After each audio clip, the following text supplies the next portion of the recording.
الله أكبر الله أكبر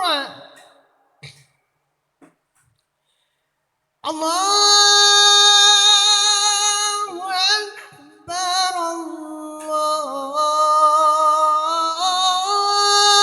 الله أكبر أشهد أن لا إله إلا الله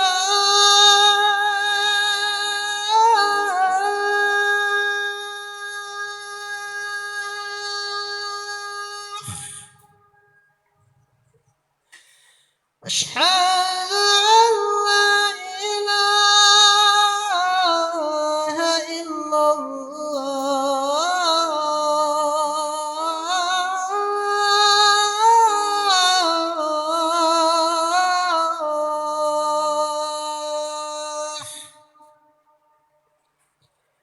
أشهد أن محمدا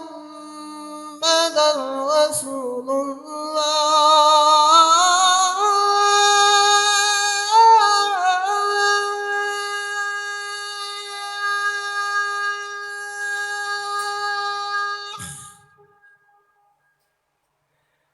أشهد أن محمدا رسول الله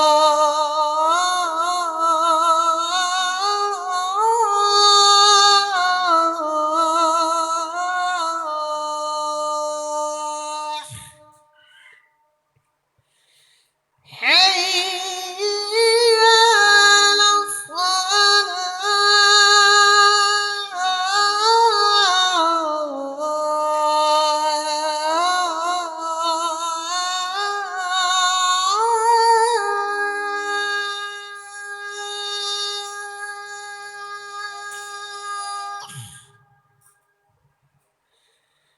حي على الصلاة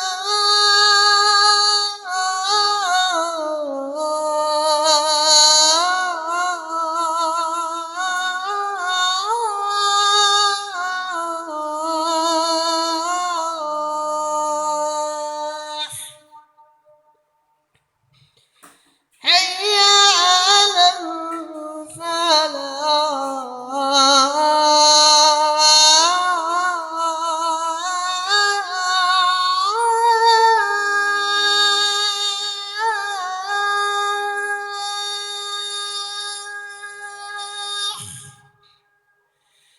الفلاح حي على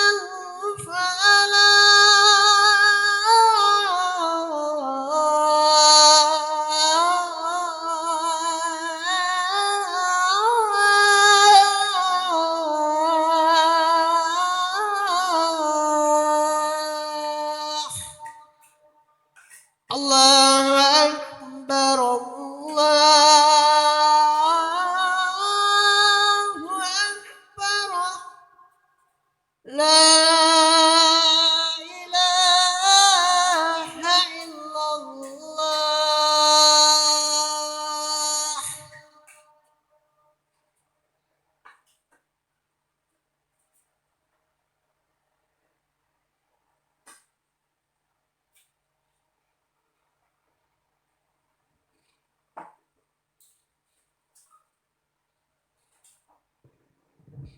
إن الحمد لله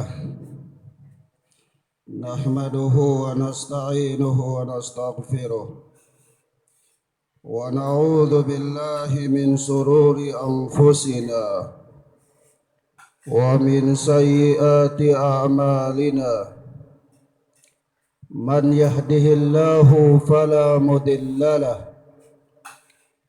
ومن يضلل فلا هادي له أشهد أن لا إله إلا الله وحده لا شريك له وأشهد أن محمدا عبده ورسوله قال ربنا جل جلاله يا أيها الذين آمنوا اتقوا الله حق تقاته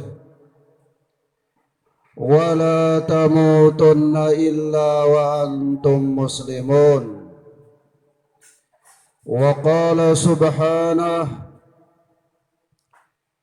يا أيها الناس اتقوا ربكم الذي خلقكم من نفس واحدة وخلق منها زوجها وبث منهما رجالا كثيرا ونساء واتقوا الله الذي تساءلون به والأرحام إن الله كان عليكم رقيبا. وقال جل وعلا في التنزيل يا أيها الذين آمنوا اتقوا الله وقولوا قولا سديدا يصلح لكم أعمالكم ويغفر لكم ذنوبكم ومن يطع الله ورسوله فقد فاز فوزا عظيما. أما بعد فإن أصدق الحديث كتاب الله وخير الهدى هدى محمد صلى الله عليه وسلم وشر الأمور محدثاتها وكل محدثة بدعة وكل بدعة ضلالة وكل ضلالة في النار. أيها المسلمون عباد الله، jamaah salat Jumat hamba-hamba Allah, a'azzani Allahu wa iyyakum, yang mudah-mudahan dimuliakan dan dirahmati oleh Allah Subhanahu wa ta'ala. Rasulullah sallallahu alaihi wasallam mengatakan kepada kita dalam hadisnya yang mulia, diriwayatkan oleh Al-Imam Al-Hakim di dalam Mustadraknya, bahwa beliau bersabda, man salaka tariqan yaltamisu fihi ilman sahhalallahu lahu bihi tariqan ilal jannah.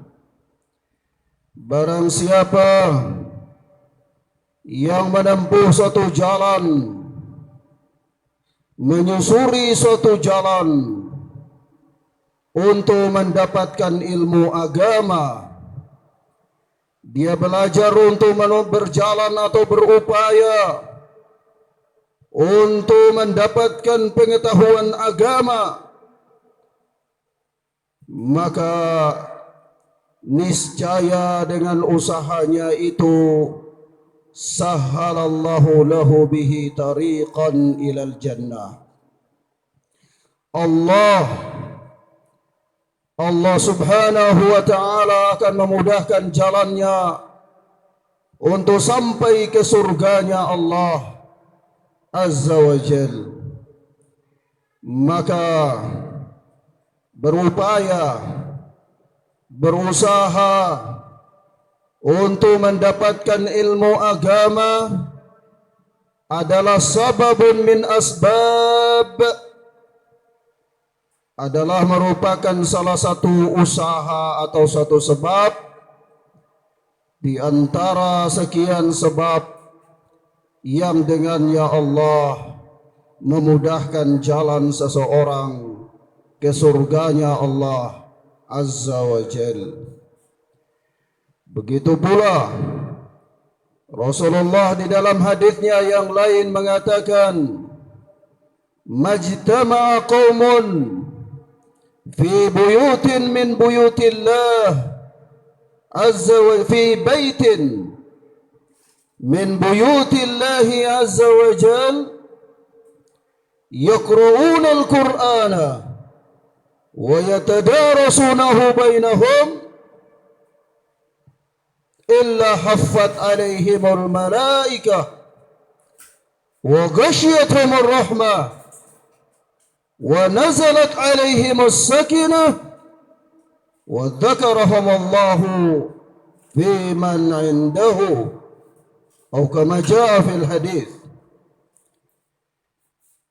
Kata Rasulullah sallallahu alaihi wa alihi wasallam, tidaklah satu kaum mereka berkumpul pada satu rumah dari rumah-rumah Allah. Tidaklah suatu kaum mereka bertemu pada satu rumah dari rumah-rumah Allah, yaitu masjid, salah satu masjid dari masjid-masjid Allah, yang pertemuan mereka dan perkumpulan mereka pada masjid tersebut bukanlah untuk membicarakan persoalan duniawi, bukan pula untuk membicarakan perkara-perkara yang lainnya, akan tetapi yaqra'una al-Qur'an wa yatadarasunahu bainahum. Mereka membaca Al-Quran, berkumpul di masjid untuk membaca Al-Quran, bukan berbicara tentang politik, tetapi berbicara tentang agama Allah dan mempelajari tafsir-tafsirnya. Wa yatadarasunahu bainahum, dan mereka saling bertadarus dengan Al-Quran itu di antara mereka di dalam masjid-masjid Allah itu.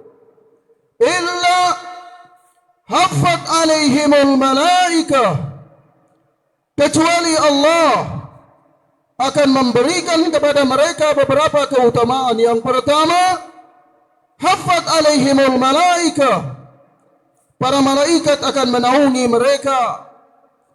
Ayyuhal ibadallah, tahukah anda bahwa bagaimana betapa besarnya malaikat-malaikat Allah? Tahukah anda bagaimana betapa perkasanya malaikat-malaikat Allah? Tahukah anda betapa bagaimana ketakwaannya para malaikat-malaikat Allah? Yang Allah subhanahu wa ta'ala mengatakan, ya'budunallaha wa la ya'sun. Di antara sifat para malaikat itu, mereka senantiasa beribadah kepada Allah dan mereka tidak pernah bermaksiat kepada Allah sedetik atau sesaat pun. Dan mereka ya'budullaha wa la yaftarun, mereka beribadah kepada Allah dan tidak pernah lengah atau lemah dari beribadah kepada Allah. Para malaikat Allah yaf'aluna ma yu'marun, mereka senantiasa melaksanakan apa yang diperintahkan oleh Allah. Mereka tidak pernah lalai dan tidak pernah menyimpang dari apa yang Allah perintahkan kepada mereka. Adapun keperkasaan mereka dan besarnya tubuh mereka, sebagaimana disebutkan dalam riwayat bahwa suatu ketika Rasulullah pernah melihat Jibril dalam bentuknya yang asli, yaitu ketika Jibril dia berdiri, Rasulullah melihat dia membentangkan kedua kakinya, maka salah satu kakinya berada di ufuk timur dan satu kakinya berada di ufuk barat. Bayangkan ayyuhal ibadallah, bagaimana betapa besarnya malaikat Allah, tetapi mereka tidak pernah bermaksiat kepada Allah. Bagaimana betapa kuatnya mereka, tapi mereka tidak sombong di hadapan Allah. Maka bagaimana kita manusia yang begini lemah, manusia yang begini dhaif, manusia yang tempat terkumpul padanya kesalahan dan kekeliruan, apakah pantas pantas jika kita menyombongkan diri di hadapan Allah. Dan Jibril yang disebutkan oleh Rasulullah ketika Allah Subhanahu wa taala mendatangkan azab kepada kaum Lut, ketika Allah Subhanahu wa taala mengirimkan malapetaka kepada kaum Sodom, yaitu 7 kota besar. 7 kota besar diangkat oleh malaikat Jibril alaihi salatu wassalam. Diangkat dengan ujung sayapnya saja. 7 kota besar beserta perumahan dan bangunan-bangunan, kebun-kebun dan hewan-hewan yang ada di antaranya. Di dalamnya semuanya diangkat oleh malaikat ke langit. Diangkat bukan dengan satu sayap tetapi dengan ujung sayapnya saja. Bagaimana betapa perkasanya Jibril. Dan setelah sampai di langit dunia, Jibril pun melepaskan sayapnya dan bumi itu jatuh dari langit, tertimpa, jatuh terbalik, dan merupakan suatu bentuk azab Allah Subhanahu wa taala kepada kaum Lut. Maka malaikat yang begini perkasa, malaikat yang begini taat, mereka menaungi orang-orang yang duduk dalam majelis ilmu, duduk di dalam masjid-masjid Allah, membacakan ayat-ayat Allah dan bertadarrus dengannya. Yang kedua, wa ghasyiyatuhumur rahmah, mereka yang demikian itu mereka diliputi oleh rahmat Allah Subhanahu wa taala. Dan kalau sekiranya Allah Subhanahu wa taala tidak memberikan rahmatnya kepada kita, maka bagaimana keadaan kita? Allah Azza wa Jalla mengatakan, laula fadlullahi alaikum wa rahmatuhu lakuntum minal khasirin. Kalau saja bukan karena rahmat yang Allah berikan kepada kalian, bukan pula karena karunia yang Allah berikan kepada kalian, lakuntum minal khasirin, kalian ini semua adalah orang-orang yang rugi di sisi Allah. Yang ketiga, wa nazalat alaihimus sakinah, Allah akan memberikan ketenangan hidup kepada mereka.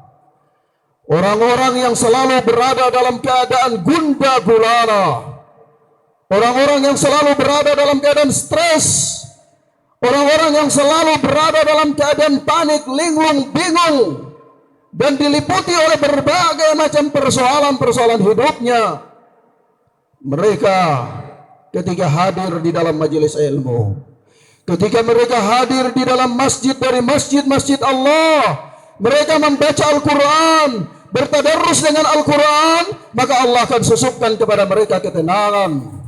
Allah akan berikan kepada mereka ketenangan. Sejenak mereka akan lupakan sejumlah problem kehidupan mereka, dan mereka datang dalam keadaan tenang dan tentram. Hilang kesedihan mereka, sirna ketakutan mereka, lenyap kegelisahan mereka. Yang ada hanyalah as-sakinah, as-sakinah, ketenangan dan ketenangan. Yang keempat, dzakarallahu fi man indahu, dzakarahumallahu fi man indahu, yaitu Allah menyebut nama-nama mereka di sisi malaikat-malaikat Allah. Mungkin orang ini dia tidak dikenal di dunia. Mungkin orang ini saking fokusnya dia dalam beribadah kepada Allah, saking konsentrasinya dia dalam kembali kepada Allah, saking khusyunya dia untuk mendekatkan dirinya kepada Allah, sampai sebagaimana dikatakan oleh Al-Imam Al-Qurtubi rahimahullah, al-inshigalu bi ru'yatillahi an ru'yatin nas, dia sibuk dengan penglihatan Allah terhadap dirinya daripada penglihatan manusia kepadanya. Dia abaikan, dia tidak peduli apa mau dikata oleh manusia. Dia tidak gubris dengan penilaian manusia, tetapi dia fokus bagaimana penilaian Allah terhadap dirinya. Dia fokus untuk memperbaiki dirinya. Al-inshigalu bi ru'yatillah Allah an ru'yatin nas. Dia sibuk dari memperbaiki hubungannya dengan Allah, dari sibuk untuk memperbaiki zahirnya, untuk menampakkan penampilannya di hadapan manusia. Kalau dia dalam keadaan yang demikian ini, mungkin di bumi orang tidak mengenalnya, mungkin di permukaan bumi ini tiada orang yang mengetahui siapa dia. Gerangan orang yang hari-harinya bolak-balik masjid, siapa dia orang yang duduk di sudut-sudut masjid dan membacakan Al-Quran, siapa dia orang yang bangun di tengah malam dan mengangkat kedua tangannya kepada Allah lalu berdoa, Ya Rabb, Ya Rabb, negeriku Ya Rabb, Ya Rabb, Ya Rabb, keluargaku Ya Rabb, Ya Rabb, Ya Rabb, tetanggaku Ya Rabb, Ya Rabb, Ya Rabb, anak dan istriku Ya Rabb. Siapakah yang mengenal dirinya? Tidak ada orang mungkin mengenal dia di dunia, tetapi para malaikat Allah mengenalnya. Para malaikat Allah tahu persis siapa dia, yang kalau Allah dia mengangkatkan kedua tangannya ke langit, dia berdoa kepada Allah la abarrah, niscaya doanya akan dikabulkan oleh Allah. Rasulullah sallallahu alaihi wasallam mengatakan dalam hadisnya yang mulia, rubba ash'ath akbar madfu'in bil abwab law aqsama 'ala Allah la abarrah.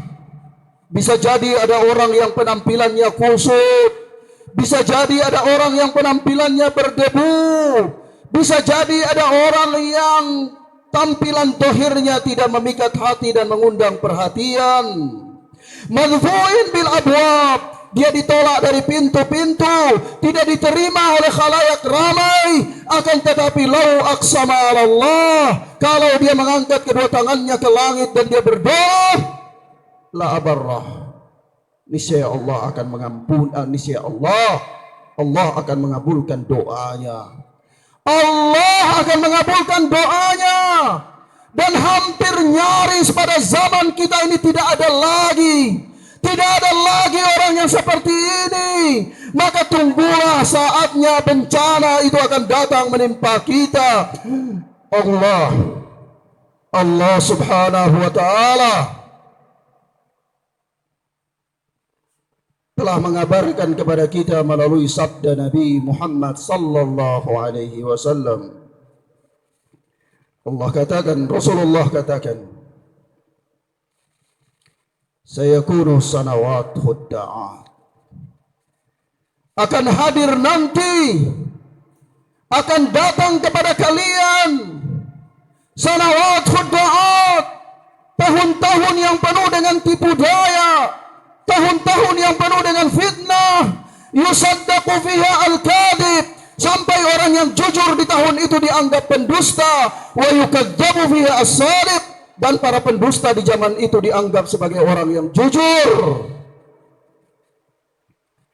wa yu'tamanu fiha al-khain, dan orang-orang yang dapat dipercaya ahli amanah pada zaman yang penuh dengan fitnah itu dianggap pengkhianat, wa yukhawwanu fiha al-amin, dan orang-orang para pengkhianat di zaman itu dianggap sebagai ahli amanah.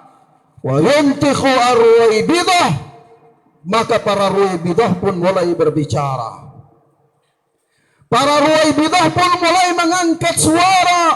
Para ruwaibidah pun dianggap sebagai referensi. Orang-orang datang kepada mereka dan mereka pun mulai mengulas permasalahan panjang lebar, tetapi sesungguhnya dia adalah ruwaibidah. Para sahabat mengatakan, ma ruwaibidah ya Rasulullah, siapa yang dimaksudkan dengan ruwaibidah itu hai Rasulullah? Qal alladhi tafuhu yatakallam fi amril ammah, orang-orang dungu, orang-orang yang tidak pernah belajar berbicara soal perkara-perkara besar, berbicara di luar daripada bidangnya. Maka Inilah yang dikabarkan oleh Rasulullah dengan tanda akhir zaman. Ketika suatu saat ada seorang sahabat, Rasulullah sallallahu alaihi wasallam sedang berada di masjid, sedang memberikan ceramah kepada para sahabat. Lalu datang seorang Arab Badui dan dia berkata, "Ya Muhammad sallallahu alaihi wasallam, mata sa'ah?" Wahai Muhammad, kapan terjadinya hari kiamat? Rasulullah tidak peduli dengan orang ini. Terus saja Rasulullah menyampaikan ceramahnya. Para sahabat pun mulai berbeda persepsi. Kenapa? Apakah alasan Rasulullah tidak menjawab pertanyaan orang ini?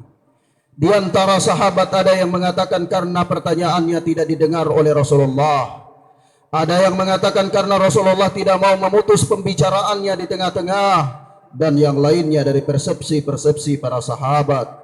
Akan tetapi di akhir daripada ceramah Rasulullah ketika itu, beliau pun bertanya, "Man urahus sa'il?" Siapa yang tadi bertanya? Orang itu pun mengangkat tangannya dan mengatakan, "Ha ana ya Rasulullah. Saya yang tadi bertanya itu, wahai Rasulullah." Maka Rasulullah mengatakan, "Idza wusidal amru ila ghairihi fantadirus sah." Kata Rasulullah, "Idza duyi'atil amanah fantadirus sah."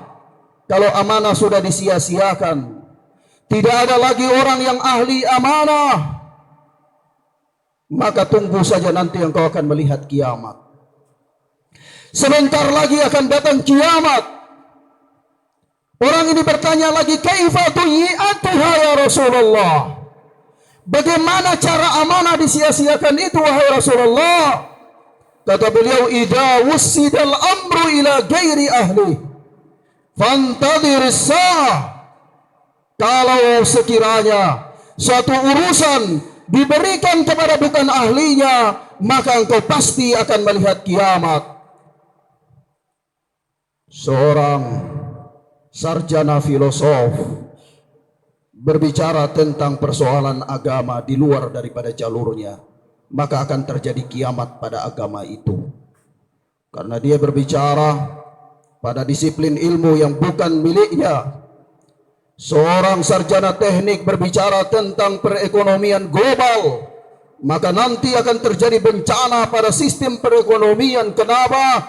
Karena dia bukan ahlinya. Begitu pula seorang montir berbicara tentang bagaimana pembuatan bangunan, maka bangunanmu itu nanti kiamat, karena montir itu bukan ahli di dalam ilmu bangunan. Itulah yang dimaksudkan oleh Rasulullah sallallahu alaihi wasallam. Serahkan semua urusannya kepada ahlinya.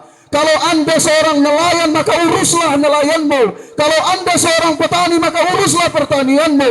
Kalaulah anda seorang ulama, maka uruslah perkara dunia dan akhirat. Karena perkara dunia dan perkara akhirat adalah merupakan urusan ulama.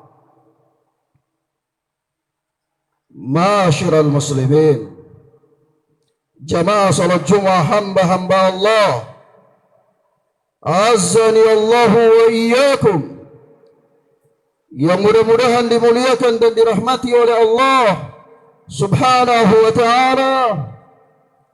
Maka dari itu Allah azza wa jalla mengatakan dalam ayatnya yang mulia, "Yarfa'illahu alladhina amanu minkum walladhina utul ilma darajat."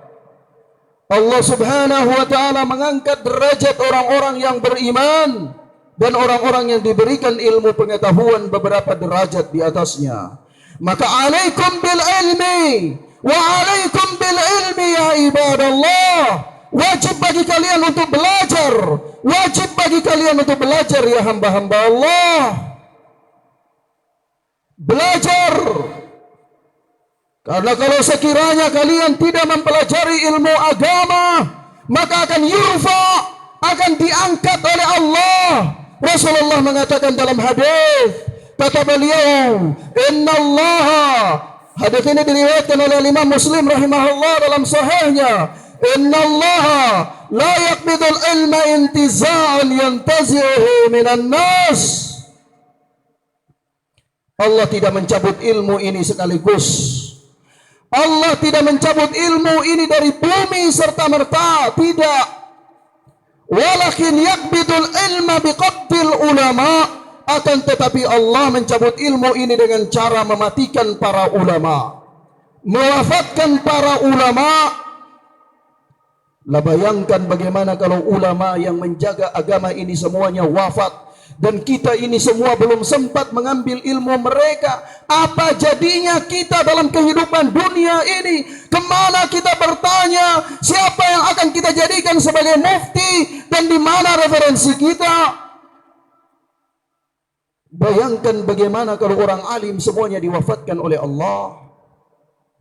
Allah mencabut ilmu agama dari bumi ini tidak dengan cara Allah menghapus tulisan-tulisan Al-Quran, tidak. Tidak dengan cara Allah membuat para orang-orang pintar, orang-orang yang menghafal ribuan jutaan hadis itu lupa ingatan, tidak. Tidak dengan cara Allah Subhanahu wa taala membuat para mufassir, para ahli tafsir Al-Quran itu lupa atau bingung, tidak. Tetapi Allah matikan mereka semua sehingga tidak ada lagi orang-orang alim. Yang ada hanyalah orang-orang awam, yang ada hanyalah orang-orang jahil, sehingga mereka hidup dalam kebingungan. Masing-masing orang mempertahankan pendapatnya, terjadilah kekacauan dan berantakanlah agama ini. Itulah yang dimaksudkan oleh Rasulullah dalam hadis yang mulia ini, yaitu innallaha la yaqbidul ilma biqabdil ulama, innallaha yantazi'ul ilma intiza'an minan nas. Allah tidak mencabut ilmu ini serta-merta dari manusia, walakin yakbidul ilma biqabdil ulama. Akan tetapi Allah mencabut ilmu agama dengan cara mewafatkan para ulama, hatta lam yatruk aliman, sehingga tidak ada lagi orang alim. Di bumi ini tidak ada orang alim, semuanya sama-sama jahil. Lah bayangkan kalau kita mau membuat rumah, padahal kita ini semuanya orang-orang yang tidak tahu tata cara berbuat rumah, kira-kira apa jadinya? Ada 5 orang yang tidak mengerti tentang cara membuat bangunan, tetapi kelima-lima orang ini ingin membuat bangunan dan tidak ada tempat bagi mereka untuk bertanya, tidak ada tukang bagi mereka. Kira-kira jadi apa rumah itu? Yang satu mengeluarkan pendapatnya rumah itu harus begini, dan yang satu mengatakan begini, dan yang satunya mengatakan begitu. Akhirnya berantakanlah rumah tersebut, tidak sesuai dengan hasilnya. Hilang dari permukaan bumi ini para ulama, habis dari permukaan bumi ini orang-orang alim. Dan sayangnya ketika mereka diwafatkan oleh Allah, kita belum sempat mengambil ilmu mereka. Kalau sudah seperti ini, maka fa'aftau bi ghairi ilmin fasu'ilu.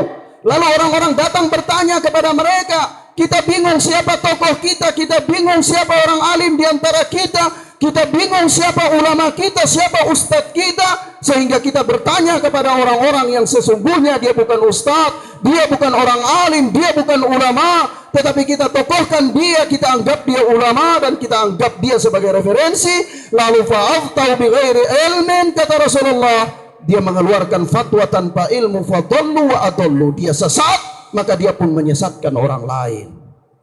La haula wa la quwwata illa billah.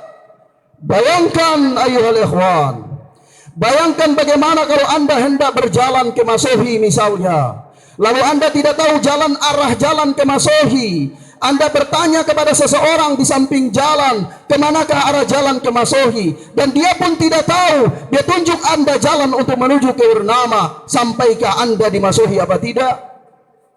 Kesalahannya di siapa? Kesalahannya di orang yang menunjukkan anda jalan itu.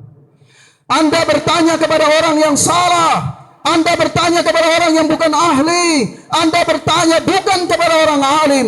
Akhirnya dia tunjuki Anda kepada jalan yang salah, maka dia pun salah dan Anda pun salah. Inilah yang dimaksudkan oleh Rasulullah, fadallu wa adallu. Dia sesat dan dia menyesatkan orang yang bertanya. Barakallahu fikum.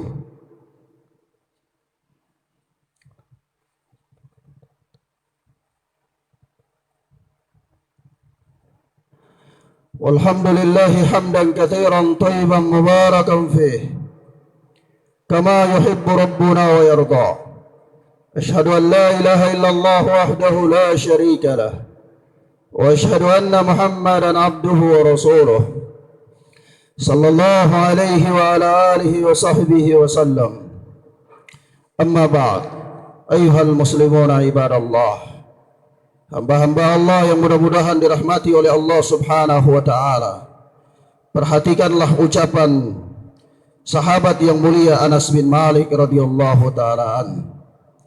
Anas bin Malik pernah berkata dalam satu ucapannya, dan ucapan ini beliau dengar dari Rasulullah sallallahu alaihi wasallam. Maka hakikatnya ucapan Anas bin Malik ini adalah hadis Rasulullah, yaitu Rasulullah bersabda, "Innahu la yati zamanun illa ba'dahu syarrun min." Ketahuilah, sesungguhnya tidaklah datang satu zaman kecuali dia akan lebih buruk dari zaman sebelumnya. Maka hari demi hari berlalu, waktu demi waktu berlalu, tahun demi tahun berlalu, zaman demi zaman berlalu, bukan lebih baik, akan tetapi lebih buruk. Dan di negeri kita ini baru saja berlalu seorang imam di negeri yang mulia ini, imam di negeri kita ini, imam di kecamatan kita ini.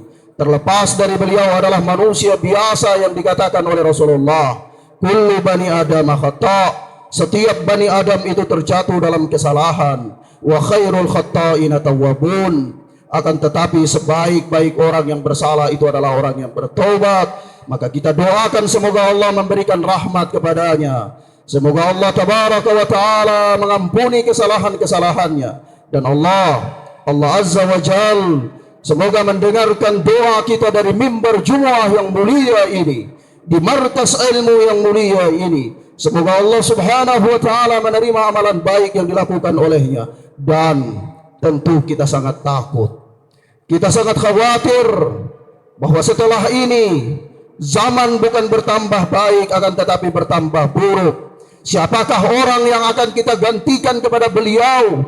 Apakah orang itu lebih baik ataukah lebih buruk? Dan saya secara pribadi khatib melalui mimbar Jumat pada kesempatan yang mubarakah ini sangat takut dengan sabda Rasulullah, innahu la ya'ti zamanun illa ba'dahu syarrun minhu. Tidaklah datang satu zaman kecuali zaman setelahnya lebih buruk daripada zaman tersebut. Maka ini artinya kita sedang digiring oleh Allah Subhanahu wa ta'ala untuk berpindah dari zaman keadaan kita yang kita sudah merasakannya buruk ini kepada satu zaman yang akan lebih buruk lagi. Waliyadu billah, kita berlindung kepada Allah Subhanahu wa ta'ala. Maka dari itu berbekallah amalan saleh, berbekallah amalan saleh, berbekallah amalan saleh, fa innahu khairuz zad, karena sesungguhnya amalan saleh itu adalah sebaik-baiknya bekal. Barakallahu li wa lakum fil Qur'anil azim wa nafa'ani wa iyyakum bima fihi dzikril hakim. Aqulu qawli hadza wa astaghfirullah wa li sa'iril muslimina min kulli dhanb fastaghfiruhu innahu huwal ghafurur rahim. Innallaha wa malaikatahu yusalluna 'alan nabi ya ayyuhalladzina amanu sallu 'alaihi wa sallimu taslima. Allahumma salli ala Muhammad wa ala ali Muhammad kama sallaita ala Ibrahim wa ala ali Ibrahim innaka Hamidum Majid. Allahumma barik ala Muhammad wa ala ali Muhammad kama barakta ala Ibrahim wa ala ali Ibrahim innaka Hamidum Majid. Allahumma ighfir lil mu'minina wal mu'minat والمسلمين والمسلمات الأحياء منهم والأموات. ربنا اغفر لنا ولإخواننا الذين سبقونا بالإيمان ولا تجعل في قلوبنا غلا للذين آمنوا ربنا إنك رؤوف رحيم. اللهم أرنا الحق حقا وارزقنا اتباعه وأرنا الباطل باطلا وارزقنا اجتنابه. Allahumma aslih ahwalana wa ahwal al-muslimina fi baladina khassah. Tuhuru. Allahumma aslih ahwalana wa ahwal al-muslimina fi baladina khassah. Tuhuru. Allahumma ansur Islam wal muslimin. Allahumma ansur Islam wal muslimin. Allahumma mazzik Amerika wa awanah. Allahumma mazzik Amerika wa awanah. Allahumma al'an musyrikin wal ilhad. Allahumma dammir a'da'ana wa a'da'al muslimina fi kulli makan. Allahumma dammir a'da'ana wa a'da'al muslimina fi kulli makan. Fi Uyghur wa fi Palestin, fi Syria wa fi Myanmar wa fi Iraq wa fi Yaman. Allahumma dammir alaihim. Allahumma innaka sami'ud du'a. Da'autuka wa anta as-sami'. Rajautuka wa anta al-ghaffar wa anta al-qadir. Dammir alaihim ya Rabb. Rabbana atina fid dunya hasanah wa fil akhirati hasanah wa qina adzaban nar wa qina adzaban nar wa qina adzaban nar. Walhamdulillahi rabbil alamin. Aqimis salah.